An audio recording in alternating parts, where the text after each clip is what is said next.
The third part of inclusion is architecture. When we affirm one another's gifts and talents, we enrich our communities. There are also ways we can work together to remove the physical barriers to inclusion. We need to take a good look at how the architecture of our church buildings affects who can participate in worship and other activities. If you saw, I came up on a ramp behind the sanctuary, which is actually just in front of the wall there. I and other people with disabilities are readers and lectors here at St. Monica's. Ramps, curb cuts, automatic doors, and accessible washrooms should all be part of any design. All parishes can provide marked, accessible parking, ramps, and meeting areas on the ground floor. Removing kneelers and providing places for those using wheelchairs, crutches, or walkers is not difficult or costly. Some parish councils develop short and long-term plans for making their buildings completely accessible.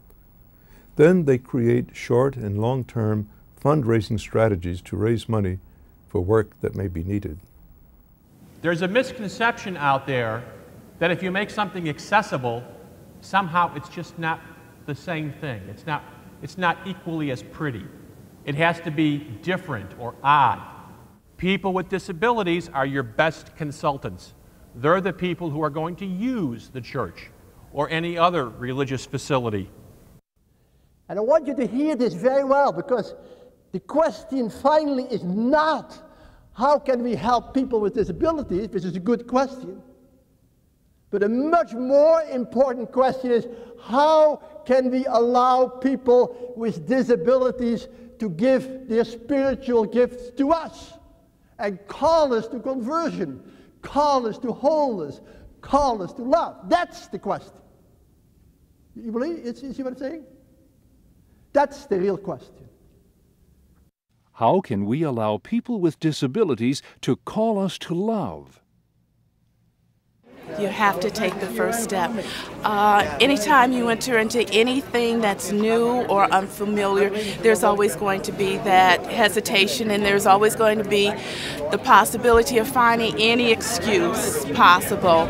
And you just have to step out in faith and just do it. Just go for it. I urge you to join hands and follow the examples you've seen today to make our churches more accessible.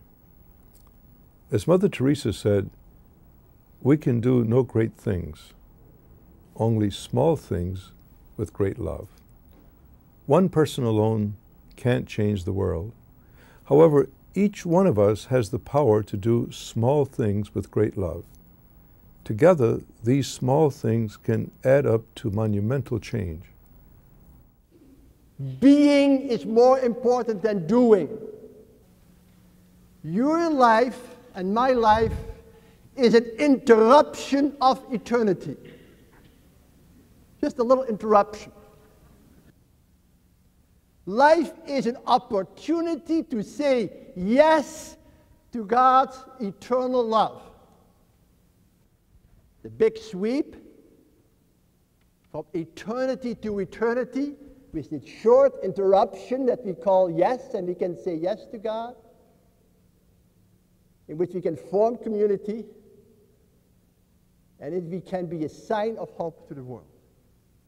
For some of us, that small thing with great love will be to examine our attitudes toward others who are different from us.